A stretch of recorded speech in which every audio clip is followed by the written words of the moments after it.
من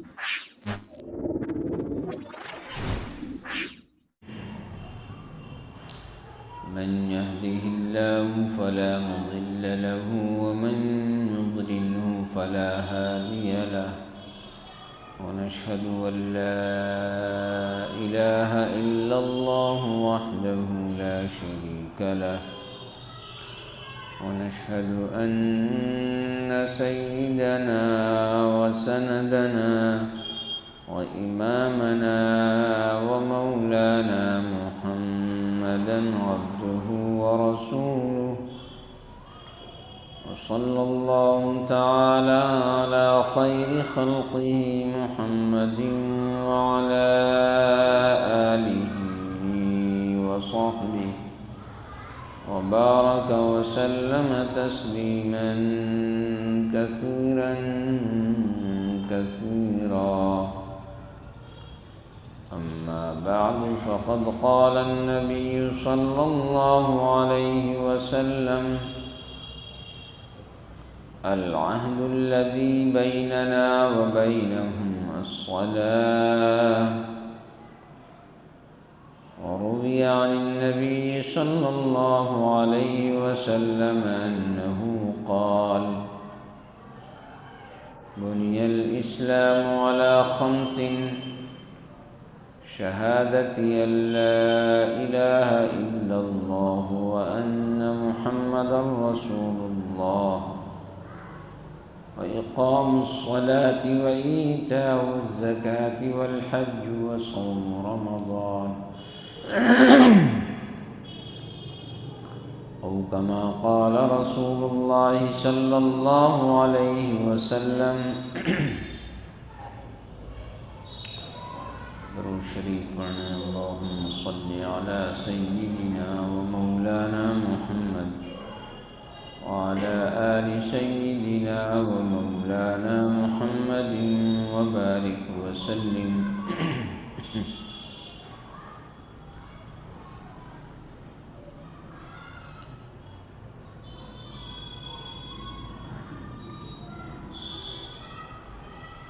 آپ حضرات آگے آ جائیں، آ جائیں، تھوڑا اور آگے آ جائیں، ادھر آ جائیں، ادھر سامنے آ جائیں۔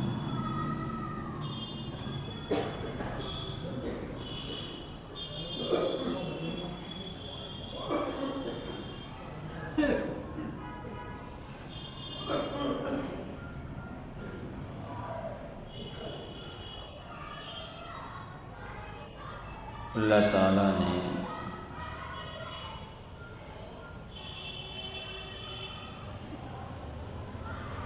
اپنے بندوں پر اپنی بندگی کے لیے کچھ نشانات مقرر کیے تاکہ اللہ کی بندگی کا اظہار بھی ہو سکے۔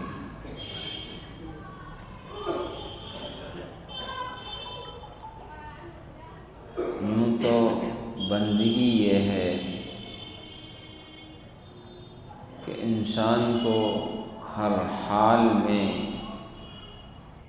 اللہ کی مرضی اور رسول اللہ صلی اللہ علیہ وسلم کے طریقے کے مطابق زندگی گزارنے کا نام بندگی ہے۔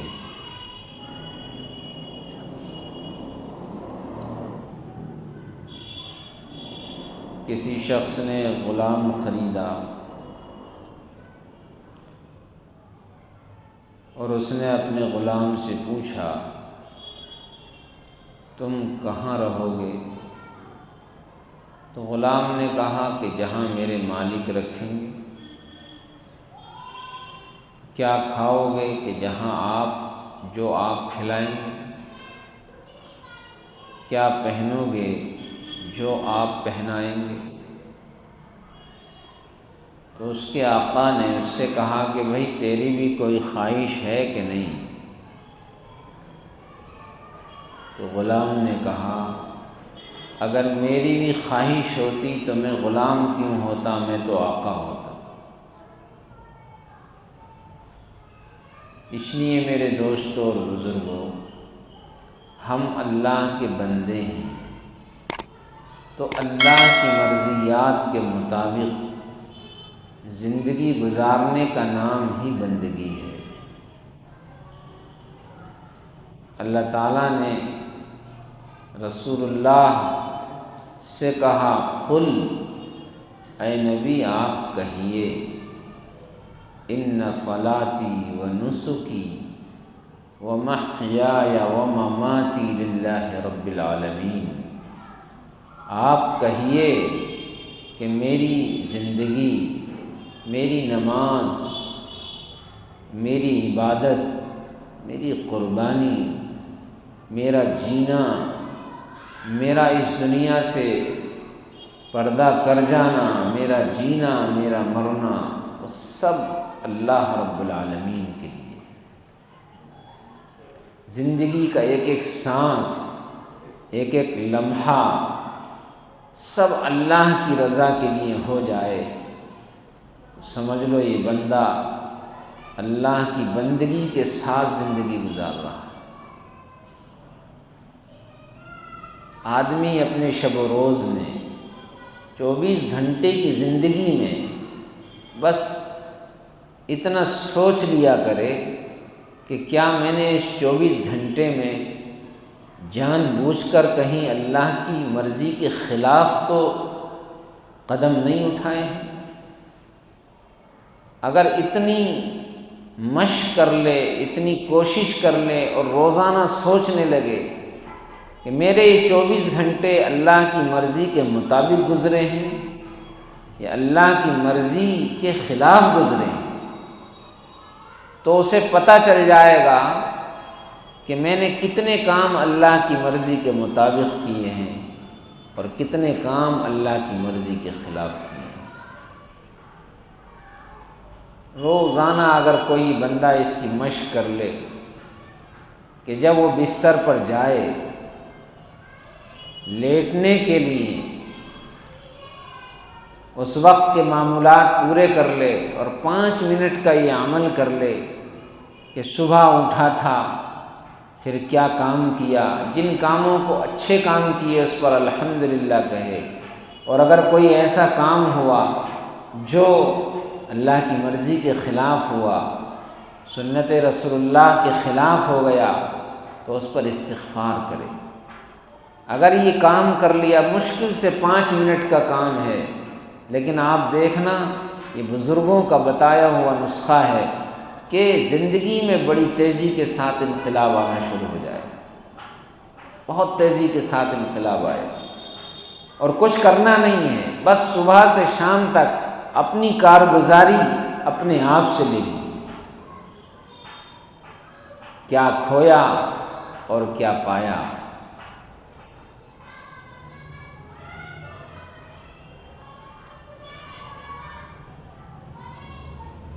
بندگی کے اللہ تعالیٰ نے کچھ نشانات مقرر فرمائے ہیں، ان میں سے ایک اہم چیز ہے نماز۔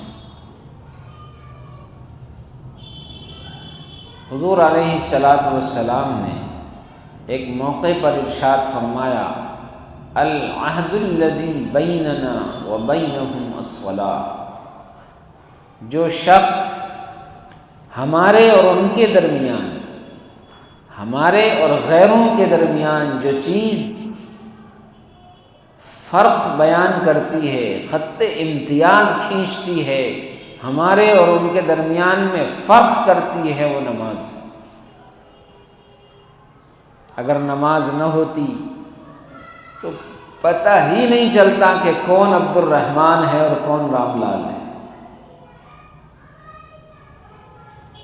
20 لوگ 50 لوگ بیٹھے ہوئے ہیں، اذان ہو گئی، اب پتہ چل جائے گا کہ کون عبد الرحمن ہے اور کون رام لال ہے، کون اللہ کو ماننے والا ہے اور کون ماننے والا نہیں ہے، اب کلیئر ہو جائے گا۔ اسی لیے قرآن میں تو ایک جگہ یوں فرمایا، اقیموا الصلاۃ ولا تکونوا من المشرکین، نماز کو قائم کرو اور نماز چھوڑ کر مشرک نہ بنو۔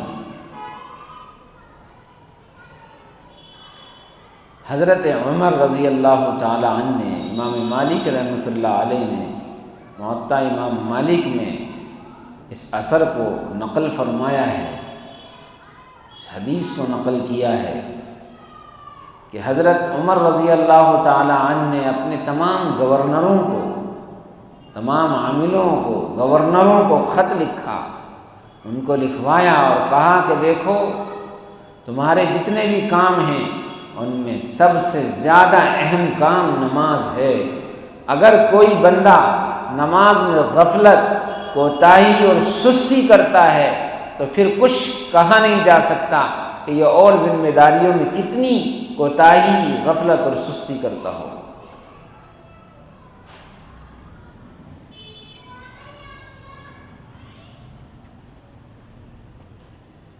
حضور علیہ الصلاۃ والسلام نے یہاں تک ارشاد فرمایا، من ترک الصلاۃ متعمدا فقد کفر، جس آدمی نے نماز کو جان بوجھ کر چھوڑا اس نے کفر کیا، اس نے کافرانہ عمل کیا۔ ان احادیث اور روایات کی بنیاد پر حضرت امام احمد بن حنبل رحمۃ اللہ علیہ کا تو مسلک ہی یہ ہے کہ اگر کوئی شخص جان بوجھ کر نماز چھوڑ دے تو وہ شخص کافر ہو گیا۔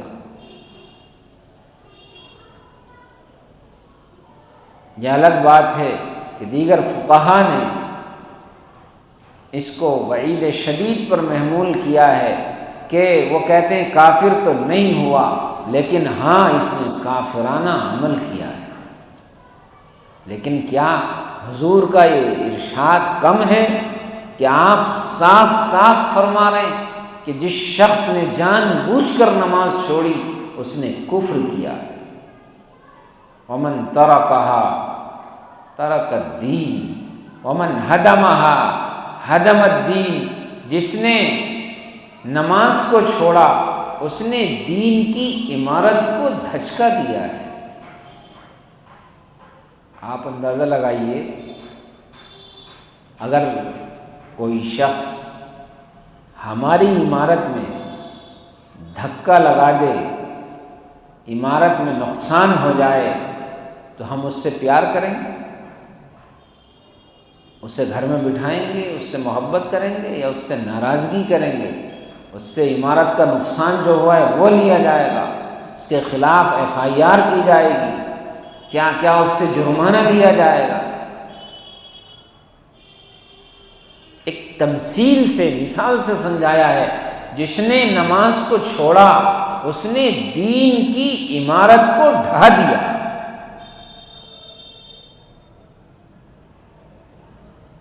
عمارت میں آج کل تو جو مضبوطی کے ساتھ عمارتیں بنائی جاتی ہیں، پلر بطور خاص بنائے جاتے ہیں اور عمارت کا لوڈ انہیں پلرز پر ہوتا ہے، ستونوں پر ہوتا ہے۔ حضور علیہ الصلاۃ والسلام نے اس حدیث میں جس کو میں نے شروع میں پڑھا تھا فرمایا، دین کی جو عمارت ہے اس عمارت کے بنیادی ستون 5 ہیں اور ان 5 ستونوں میں ایک اہم ترین ستون نماز ہے۔ کلمہ توحید، اللہ کی وحدانیت کا اقرار، کلمہ شہادت، رسول اللہ کی رسالت پر ایمان لانا، یہ بنیادی ستون ہے۔ اور پھر نماز کو قائم کرنا، زکوٰۃ دینا، جس پر حج فرض ہو اس کے لیے حج کرنا، رمضان کے روزے رکھنا، یہ دین کے بنیادی 5 ستون ہیں۔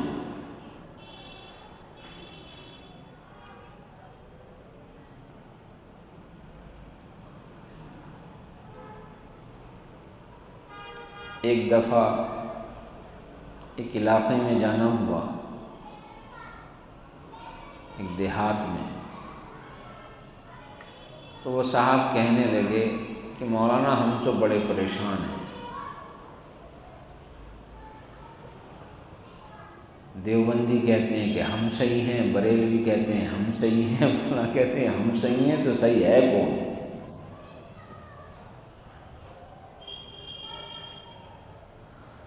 تو ہم نے ان سے کہا کہ دیکھو ایسا ہے، آپ اس چکر میں مت گھسو، اس چکر میں جو گھستا ہے وہ باہر نہیں آتا۔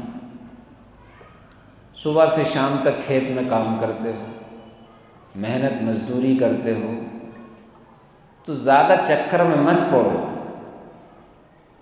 رسول اللہ صلی اللہ علیہ وسلم نے کچھ باتیں بتائی ہیں، میں تمہیں بتائے دیتا ہوں، ان پر عمل کرو، اگر عمل کر لیا تو اسی میں کامیابی مل جائے گی۔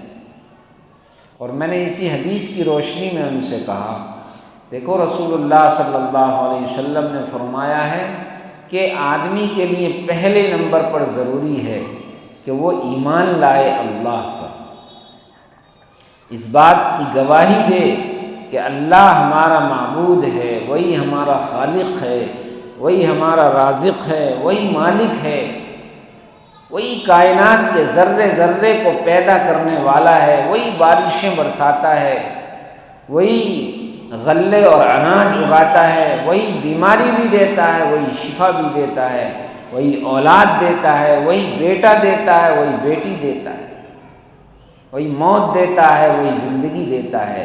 یہ عقیدہ ہونا چاہیے کہ یہ چیزیں اللہ کے قبضے قدرت میں ہیں اور اللہ کے علاوہ کسی کے قبضے میں نہیں۔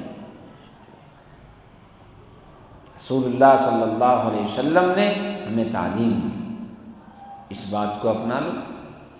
دوسری چیز ہے کہ ہم رسول اللہ صلی اللہ علیہ وسلم کو اللہ کا سچا پیغمبر اور رسول مانیں، ان کی سنتوں پر چلیں، ان کے طریقوں کو اپنائیں۔ یہ دو چیزیں ہو گئیں، اللہ کو مان لیا، اللہ کے رسول پر ایمان لے آئے۔ اب ان کے کچھ تقاضے ہیں۔ پہلا تقاضا یہ ہے کہ اگر بالغ ہیں تو ہر بالغ مرد اور عورت پر دن میں 5 وقت کی نماز پڑھنا فرض ہے۔ میں نے ان سے پوچھا بتاؤ اس میں کوئی چکر ہے؟ بولے نہیں۔ من کا پڑھو، 5 وقت کی نماز پڑھنا ہے، جیسے تمہارے امام صاحب پڑھا رہے ہیں ویسے پڑھو۔ جب امام صاحب کے پیچھے پڑھنا ہے، جیسے پڑھا رہے ہیں ویسے پڑھ لو، لیکن 5 وقت کی نماز پڑھنے میں تو کوئی چکر نہیں ہے، لہذا اس کو مضبوطی سے تھامو۔ سال میں 1 مہینے کے روزے آتے ہیں، پورے 1 مہینے کے روزے رکھنا فرض ہے، فرض عین ہے۔ ہر بالغ مرد اور عورت پر 1 مہینے کے روزے رکھنا فرض ہے، سوائے عورتوں کو جو ایام ماہواری آتے ہیں، ان دنوں میں عورتیں روزہ نہیں رکھیں گی اپنی ماہواری کے ایام میں، لیکن بعد میں ان روزوں کی قضا کرنی ہوگی۔ تو سال میں 1 مہینے کے روزے رکھنا فرض ہیں۔ میں نے ان سے پوچھا بتاؤ اس میں کوئی چکر ہے؟ تو کہا کوئی چکر نہیں۔ ہم نے کہا 1 مہینے کے روزے رکھو۔ اللہ نے اگر مال دیا ہے، صاحب نصاب ہو، تو 100 روپے میں 2.5 روپے زکوٰۃ کے نکالو۔ بتاؤ اس میں کوئی چکر ہے؟ اللہ نے اور مال دیا ہے، اتنا مال دیا ہے کہ آپ آسانی کے ساتھ حج کر سکتے ہیں، وہاں جا سکتے ہیں، وہاں سے آ بھی سکتے ہیں، تو پھر حج فرض ہو گیا۔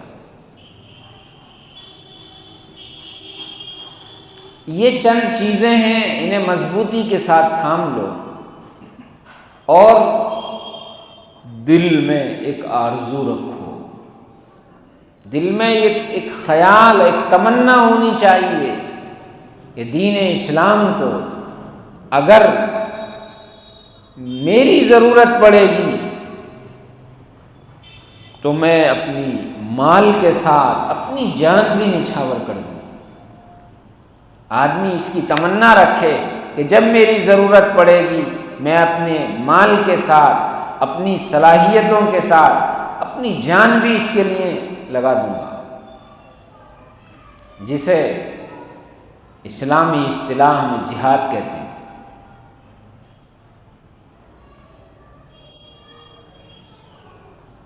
اور میں نے ان سے کہا کہ یہ چند چیزیں ہیں، جو بھی ان پر عمل کرے گا، جو بیمار ان گولیوں کو کھا لے گا اسے شفا ملے گی، لیکن ان کا ایک پرہیز ہے۔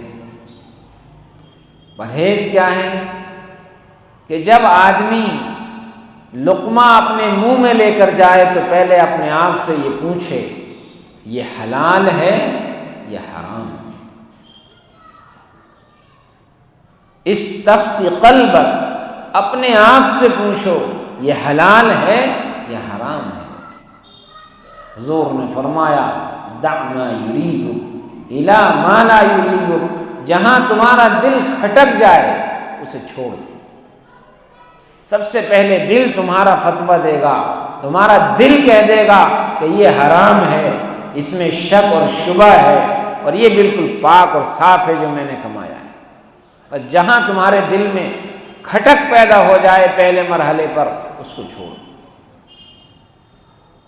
میں نے ان سے کہا اگر اتنے پہ ہی عمل کر لیا، یہ موٹی موٹی چیزیں ہیں، تو اللہ کی ذات عالی سے قوی امید ہے کہ بیڑا پار ہو جائے۔ اور مرنے کے بعد انسان قبر میں جائے گا، سوال جواب ہوں گے، بتاؤ تیرا رب کون ہے، تیرا دین کیا ہے، اور تم رسول اللہ صلی اللہ علیہ وسلم کے بارے میں کیا کہتے ہو؟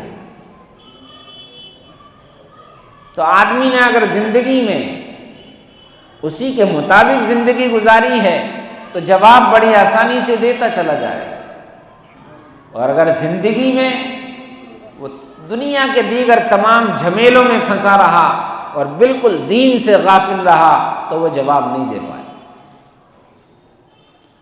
اس کی زبان پر وہی باتیں آئیں گی جن باتوں پر وہ دنیا میں لگا رہا۔ کسی بزرگ نے بڑی اچھی بات کہی، یہ بتاؤ جس آدمی کی زبان پر، دل و دماغ پر زندگی میں ہمیشہ گانے اور بجانے رہے، رنڈیوں کے گانے رہے، تو کیا مرتے وقت اس کی زبان پر کلمہ ہے؟ جس آدمی کی زبان پر بات بات میں گالی، بات بات میں گالی، بات بات میں گالی نکلتی تھی، تو کیا مرتے وقت اس کی زبان پر کلمہ ہے؟ نہیں، مرتے وقت اس کی زبان پر وہی آئے گا جو اس کی زبان پر دنیا میں رہا۔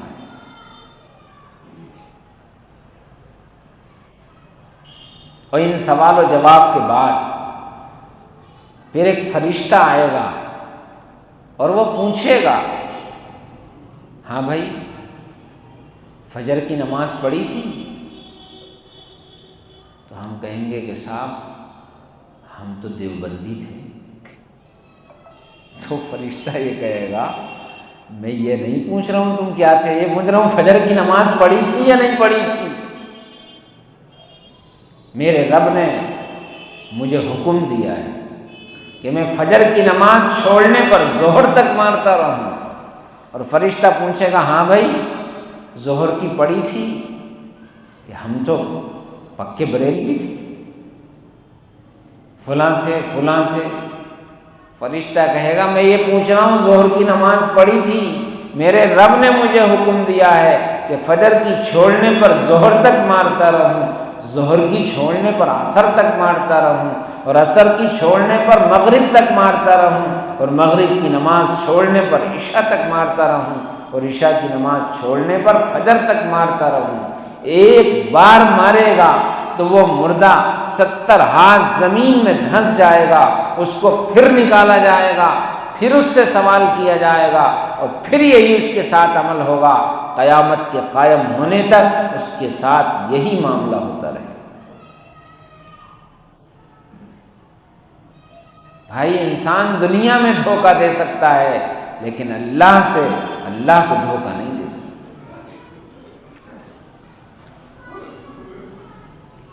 کتنا اہم فریضہ ہے اتنا اہم فریضہ ہے، لیکن صورتحال یہ ہے مسجد جو بنتی ہے وہ اس کیپیسٹی کے اعتبار سے بنتی ہے کہ اس محلے کے لوگ اگر سب آ جائیں تو یہ مسجد فل ہو جائے گی، چنانچہ جمعے کے دن فل ہو جاتی، بقیہ لوگ غائب ہو جاتے۔ گھر کا ایک آدمی اگر نماز پڑھ رہا ہے تو اسے کڑھن ہونی چاہیے کہ اس کے گھر میں اور اس کے بیٹے، اس کی بیٹیاں، اس کی بیوی، اس کے بچے، اس کے گھر کے دیگر فیملی ممبرز، دیگر افراد نماز پڑھ رہے ہیں کہ نہیں پڑھ رہے۔ نماز چھوڑنے والا اللہ کی نظروں میں اللہ کا باغی ہوتا ہے۔ حدیث میں آتا ہے جو شخص نماز نہیں پڑھتا وہ اللہ کی نظروں میں متکبر ہوتا ہے، تکبر کرنے والا ہوتا ہے۔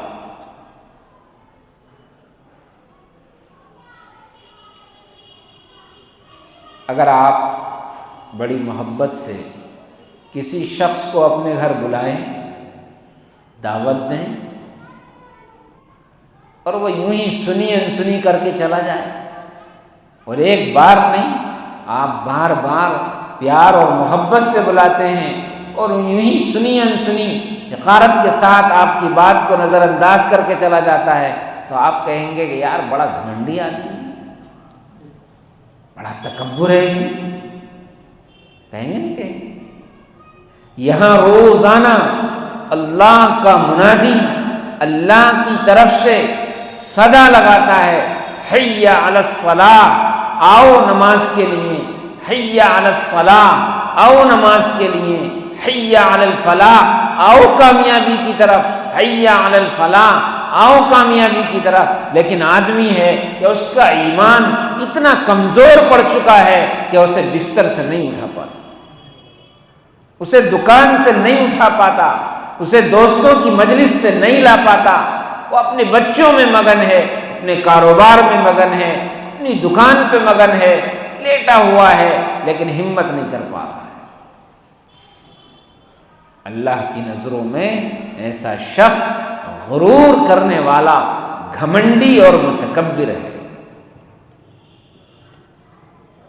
ہم غور کریں کہ ہمارے گھر میں اگر آپ پڑھ لیتے ہیں تو کتنے اور لوگ ہیں جو متکبر ہیں، کتنے اور لوگ ہیں جو اللہ کے اس فریضے کو چھوڑتے ہیں۔ کیا ہمارے دل میں اس کی کڑھن، اس کی تڑپ، اس کی فکر ہے یا نہیں ہے؟ یہ نہیں کہ بھائی یار یہ تو پڑھتا ہی نہیں ہے، یہ لڑکا پڑھتا ہی نہیں ہے، کہنا چھوڑ دیا، بیٹا بہو پڑھتی نہیں ہے، کہنا چھوڑ دیا، بیوی پڑھتی نہیں ہے، کہنا چھوڑ دیا، نہیں۔ پیار اور محبت سے کہنے سننے کا عمل برابر جاری رہنا چاہیے، غفلت نہیں ہونی چاہیے۔ پیار سے، شفقت سے، محبت سے، اس کے بہت سارے طریقے ہیں۔ ایک آدمی آیا ہے نماز پڑھنے، پتہ چلا گھر میں سارے لوگ بغاوت پر اترے ہوئے ہیں۔ اس لیے میرے دوستوں اور بزرگوں، آج حالات ہیں، سنبھل جانا ہوا، وہاں کے مسائل ہیں، مسجد کا مسئلہ چل رہا ہے۔ لوگوں نے یہ بتایا کہ یہاں فجر کی نماز تو اکثر و بیشتر ہوتی ہی نہیں، کہ بوڑھے اوپر چڑھ نہیں پاتے ہیں، جوان آتے نہیں ہیں، تو نماز فجر ہوتی ہی نہیں ہے، کبھی ہو گئی کبھی نہیں ہوئی، یہ صورتحال۔ تو اللہ کی پکڑ نہیں آئی، تو پھر ہم کاہے کے لیے لڑ رہے ہیں؟ عمارت کے لیے؟ مسجد نام صرف عمارت کا نہیں ہے، مسجد اس خطے اور اس جگہ کا نام ہوتا ہے جہاں اللہ کے سامنے اس جبین نیاز کو جھکایا جاتا ہے۔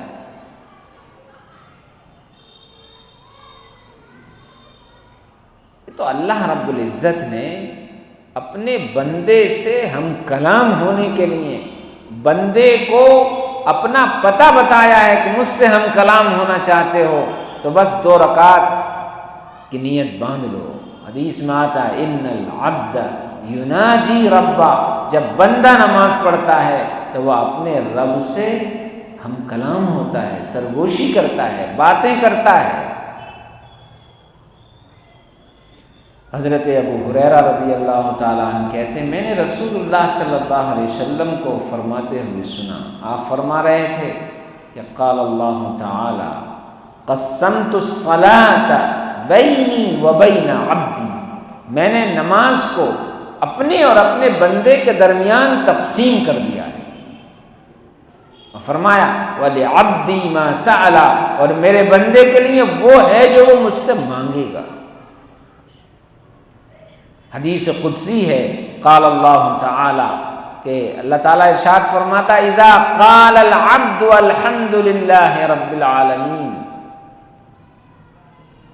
حمدنی عبدی، جب بندہ کہتا ہے الحمد للہ رب العالمین تو اللہ کی طرف سے اس کی اس صدا پر یہ جواب دیا جاتا ہے میرے بندے نے میری تعریف کی۔ اور جب بندہ کہتا ہے الرحمن الرحیم تو اللہ کہتا ہے اثنا علی عبدی، میرے بندے نے میری حمد و ثنا بیان کی، میری تعریف کی۔ مالک یوم الدین، جب بندہ کہتا ہے تو اللہ کہتا ہے مجدنی عبدی، میرے بندے نے میری بزرگی بیان کی۔ وَإِذَا قَالَ الْعَبْدُ اهْدِنَا الصِّرَاطَ الْمُسْتَقِيمَ صراط الذین انعمت علیہم غیر المغضوب علیہم ولا الضالین، اور جب بندہ یہ کہتا ہے تو اللہ کہتا ہے کہ یہ میرے بندے کے لیے ہیں، وَلِعَبْدِي مَا سَأَلَ، اور میں اپنے بندے کو وہ دوں گا جو مجھ سے مانگے۔ اللہ تعالیٰ نے خود اپنے نبی کو یہ بتایا، اور نبی صلی اللہ علیہ وسلم نے اللہ کی طرف سے یہ بات نقل فرمائی ہے کہ دیکھو جب بندہ پڑھتا ہے تو یوں اللہ کہتا ہے، یوں کہتا ہے، یوں کہتا ہے۔ اس لیے میرے دوستوں اور بزرگوں نماز کی حقیقت کو سمجھیں۔ ہم جو نماز پڑھ رہے ہیں ہم بھی اپنی کوالٹی میں اضافہ کریں، خشوع خضوع والی نماز ہو، لذت والی نماز ہو کہ جب ہم نیت باندھیں تو سمجھو اللہ کے حضور میں کھڑے ہو گئے۔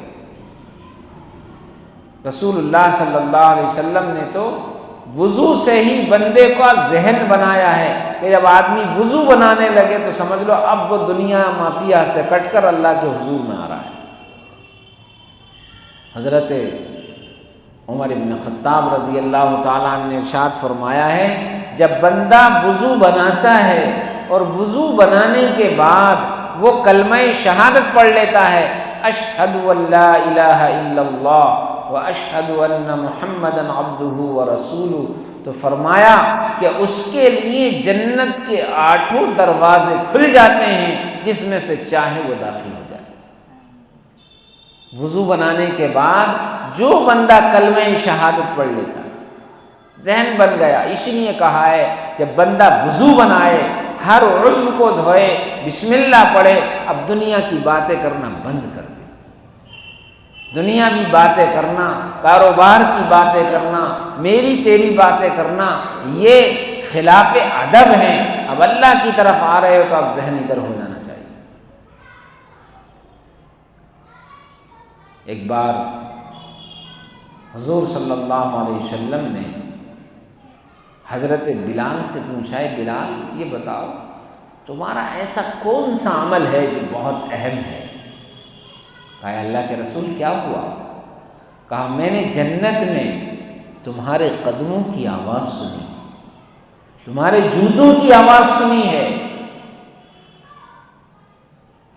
تو کہنے لگے اللہ کے رسول اور تو کوئی عمل نہیں ہے، مگر ہاں اتنا ضرور ہے کہ میں نے ایک عمل ہے کہ کبھی زندگی میں نہیں چھوڑا، میں جب بھی وضو بناتا ہوں تو وضو بنانے کے بعد 2 رکعت نماز تحیۃ الوضو پڑھ لیتا ہوں۔ اتنا اونچا مقام کر دیا کہ حضور جب معراج پر گئے ہیں، آپ جنت میں تشریف لے گئے ہیں تو آپ نے حضرت بلال کے چلنے کی آواز جنت میں سنی۔ یہیں سے ذہن بنانا شروع کر دیا۔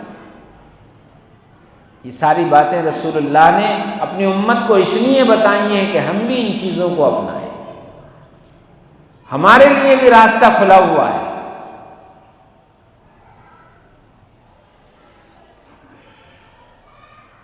جب بندہ نماز شروع کرتا ہے اور کہتا ہے اللہ اکبر، تو یہ اس بات کا اعلان کرتا ہے کہ کائنات میں، کائنات کی ہر چیز سے بڑا اللہ ہے، میں نے کائنات کی تمام چیزوں کو آپس سے پشت ڈال دیا ہے اور میں اپنے رب کے سامنے اب کھڑا ہو گیا ہوں۔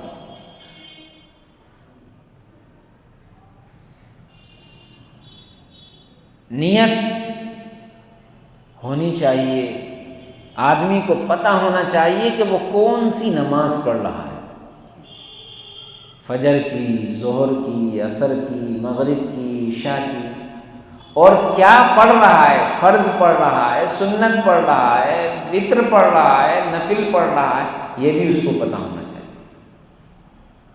اگر اس کے دل میں یہ پختہ ارادہ ہے کہ مان لیجیے وہ فجر کی 2 رکعت فرض پڑھ رہا ہے اور امام کے ساتھ میں پیچھے پڑھ رہا ہے، پختہ ہے ارادہ، اور اس نے زبان سے نہیں بھی کہا تو نماز ہو جائے گی۔ لیکن بہت سارے لوگ شکی مزاج ہوتے ہیں، وسوسے آتے ہیں، تو اگر وہ زبان سے بھی کہہ لیں کہ 2 رکعت نماز فرض، نماز فجر کے واسطے اللہ تعالیٰ کے یہ الفاظ جو کہے جاتے ہیں امام صاحب کے پیچھے اللہ اکبر، تو اس کہنے میں بھی کوئی حرج نہیں۔ حدیث شریف میں آتا ہے، امام بخاری رحمۃ اللہ علیہ نے اس حدیث کو ذکر کیا ہے، انما الاعمال بالنیات، کہ عمل کا دار و مدار نیت پر ہے، نیت اگر نہیں ہوگی تو عمل نہیں ہوگا۔ بعض کام تو ایسے ہیں جن میں زبان سے نیت کرنا، کہنا ضروری ہوتا ہے، ورنہ وہ عمل ہوگا ہی نہیں۔ آپ حج کرنے جا رہے ہیں تو زبان سے نیت کری جاتی ہے، عمرہ کرنے جا رہے ہیں تو زبان سے وہ الفاظ بولے جاتے ہیں، نکاح اگر کر رہے ہیں تو زبان سے بولا جاتا ہے۔ یہ سب ان میں الفاظ زبان سے کہنے ضروری ہوتے ہیں، لیکن نماز میں زبان سے کہنا ضروری نہیں ہے، مگر اگر کوئی زبان سے کہہ لے تو یہ بہتر ہے، کہنے کی اجازت ہے، گنجائش ہے۔ کچھ حضرات یہاں بلا وجہ ایک شوشہ چھوڑتے ہیں کہ صاحب زبان سے نیت کرنا، زبان سے کہنا یہ بدعت ہے، یہ غلط ہے۔ ان سے کہو کہ صاحب یہ آپ کو مبارک، ہم نے اپنے عالموں سے پوچھ لیا ہے اور آپ ہمیں نہ بتائیں، چونکہ وہ عام طور پر جو سامنے والا ہوتا ہے وہ خود بھی جھولا چھاپ ہوتا ہے، وہ کوئی ڈگری ہولڈر نہیں ہوتا، وہ کوئی عالم نہیں ہوتا، وہ بلا وجہ اس طرح کے مسئلے لے کر کے لوگوں کے ذہنوں کو خراب کرتا ہے۔ علماء نے قرآن اور حدیث کی روشنی میں بہت پہلے یہ مسئلے حل کر دیے۔ زبان سے نیت کر لے، اور زبان سے نیت کرنے میں کوئی حرج نہیں۔ وہ کہتے ہیں صاحب یہ الفاظ دکھاؤ حدیث میں، تو ہم یہ کہتے ہیں کہ ٹھیک ہے، دل میں تو نیت کی جائے گی۔ دل میں نیت کرنے کو تو وہ بھی کہتے ہیں، تو دل میں کیا نیت کریں گے ذرا یہ لکھ دو، دل میں کیا نیت کریں گے یہ لکھ دو۔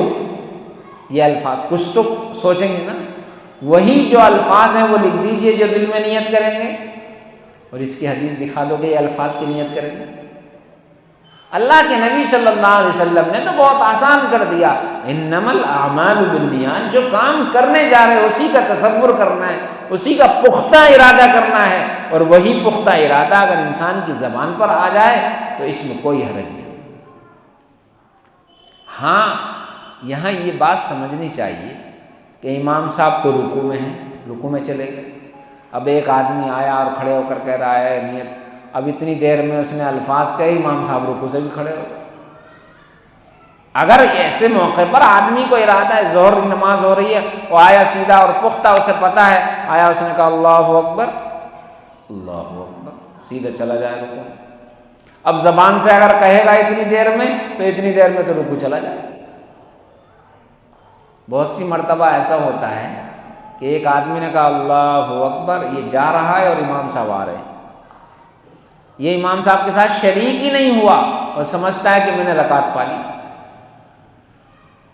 امام صاحب کے ساتھ چاہے تھوڑی دیر رکوع میں پائے تب یہ پانا والا آئے گا، اور اگر امام کو اس نے رکوع میں تھوڑی دیر بھی نہیں پایا تو یہ رکوع نہیں ملے گا، اسے بعد میں یہ رکعت پوری کرنی ہوگی۔ بہرحال نماز عظیم الشان فریضہ ہے۔ اللہ رب العزت سے دعا کریں کہ اللہ تعالی ہمیں اس عظیم الشان فریضے کو اس کے حقوق کی ادائیگی کے ساتھ ادا کرنے کی توفیق مرحمت فرمائیں اور اپنا خاص بندہ بنائیں۔ وآخر دعوانا ان الحمد للہ رب العالمین۔ دعا کریں۔ الحمد للہ رب العالمین، الحمد للہ رب السماوات ورب الارض رب العالمین، وَلَهُ الْكِبْرِيَاءُ فِي السَّمَاوَاتِ وَالْأَرْضِ وَهُوَ الْعَزِيزُ الْحَكِيمُ۔ اللهم صل على سيدنا محمد وعلى آل سيدنا ومولانا محمد وبارك وسلم۔ اللهم اغفر لنا وللمؤمنين والمؤمنات والمسلمين والمسلمات الأحياء منهم والأموات۔ اے اللہ ہمارے گناہوں کو معاف فرما، مولا کریم ہم سے راضی ہو جا، اے اللہ ہم سے راضی ہو جا، اے اللہ اپنے مغفرت کیے ہوئے بندوں میں شامل فرما لیجیے، اے اللہ اپنے مغفرت کیے ہوئے بندوں میں شامل فرما لیجیے۔ مولا کریم اے اللہ اس وقت اے اللہ ہماری ذلت و رسوائی انتہا کو پہنچی ہوئی ہے، ہم بے وزن ہو چکے ہیں، بے وقت ہو چکے ہیں، اے اللہ کہیں اے اللہ ہماری اے اللہ پوچھ نہیں ہے، اے اللہ ہم سے راضی ہو جائیے۔ مولا کریم وہ شان و قوت و دبدبہ، وہ رعب جو آپ نے اپنی امت کو عطا فرمایا تھا، پھر سے وہی قوت، رعب اور دبدبہ عطا فرما دیجیے۔ اے اللہ ہم نے اپنی ذمہ داریاں بھلا دیں، مولا کریم اس کی وجہ سے ہمیں راستے سے ہٹا دیا گیا ہے، اے اللہ پھر سے ہمیں اپنی ذمہ داریاں ادا کرنے کی توفیق نصیب فرما۔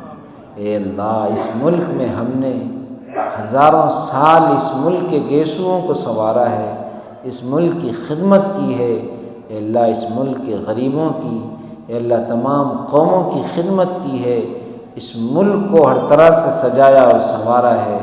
اے اللہ ایک بار پھر ہمیں اس ملک کی خدمت کرنے کا موقع عطا فرما، اے اللہ ایک بار پھر ہمیں اس ملک کی خدمت کرنے کا موقع عطا فرما، اے اللہ ہمیں اس لائق بنا دیجیے۔ اے اللہ بے شک ہم نالائق ہیں، اے اللہ اگر آپ چاہیں مولا کریم تو آپ کے خزانے لامحدود ہیں، آپ دینے والے بھی بہت بڑے داتا ہیں۔ مولا ایک بار پھر اس امت کو اس کا اپنا اصلی سبق پڑھا دیجیے، مولا کریم ہماری غفلتوں کو دور فرما دیجیے۔ اے اللہ ہمارے ذمے جو کام ہیں وہ صحیح معنوں میں ادا کرنے والا بنا دیجیے، مولا کریم 5 وقتہ نمازی بنا دیجیے۔ اے اللہ تو نے کتنا اچھا طریقہ اے اللہ اپنے نبی کے ذریعے ہمیں عطا فرمایا ہے کہ اے میرے بندو جب مجھ سے بات کرنا چاہو تو تمہارے لیے راستہ کھلا ہے۔ اللہ یہ ہماری نادانی ہے، ہماری غفلت ہے، ہم پریشان ہوتے ہیں، اے اللہ ہم لوگوں کے سامنے ہاتھ پھیلاتے ہیں، لوگوں کے سامنے آنسو بہاتے ہیں، لوگوں کے سامنے گڑ گڑاتے ہیں۔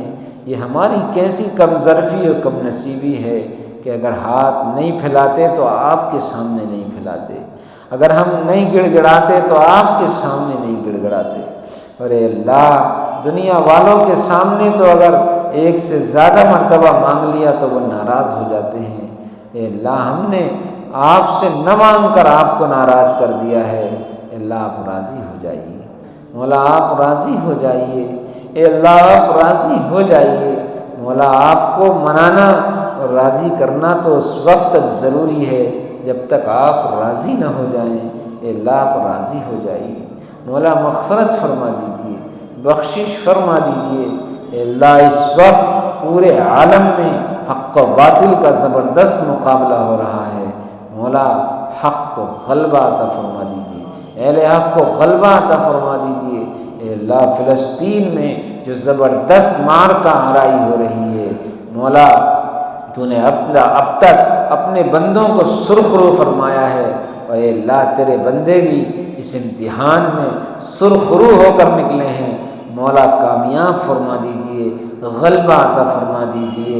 اے اللہ غلبہ عطا فرما دیجئے، ان کو نصرت عطا فرما دیجئے، مولا کریم تمام ضروریات کا غیب سے انتظام فرما دیجئے۔ پھر سے وہاں کی اے اللہ آبادی پھر سے اللہ اس کو آباد فرما دیجئے، مسجد اقصیٰ کو، پورے فلسطین کو دشمنوں کے چنگل سے، ان کے پنجے سے آزاد کرا دیجئے۔ اے اللہ ظالموں کو ذلت آمیز اے اللہ تو نے شکست دی ہے، اس شکست پر آخری مہر لگا دیجئے، ذلیل اور رسوا کر دیجئے، دنیا کے باطل کو ذلیل اور رسوا کر دیجئے۔ مولا کریم جو لوگ بیمار ہیں اس مجمع میں بھی اور جہاں بھی سب کو شفا عطا فرما، صحت عطا فرما۔ اے اللہ کتنے لوگ ہیں جو مقروض ہیں، قرضوں کے بوجھ تلے دبے ہوئے ہیں، بڑی لجاجت کے ساتھ انہوں نے دعاؤں کے لیے کہا ہوتا ہے۔ اے اللہ آپ کے خزانے لامحدود ہیں، مولا ان کے قرضوں کے بوجھ کو اتار دیجئے، آسان کر دیجئے۔ اے اللہ آسان فرما دیجئے، قدموں کو ڈگمگانے سے بچا لیجئے، استقامت دے دیجئے۔ مولا کریم جو لوگ اس دنیا سے جا چکے ہیں تمام ایمان والے مردوں اور عورتوں کی مغفرت فرما دیجئے۔ اللہم ربنا تقبل منا انک انت السمیع العلیم وتب علینا انک انت التواب الرحیم۔ صلی اللہ تعالی علی خیر خلقہ محمد وآلہ وصحبہ اجمعین برحمتک یا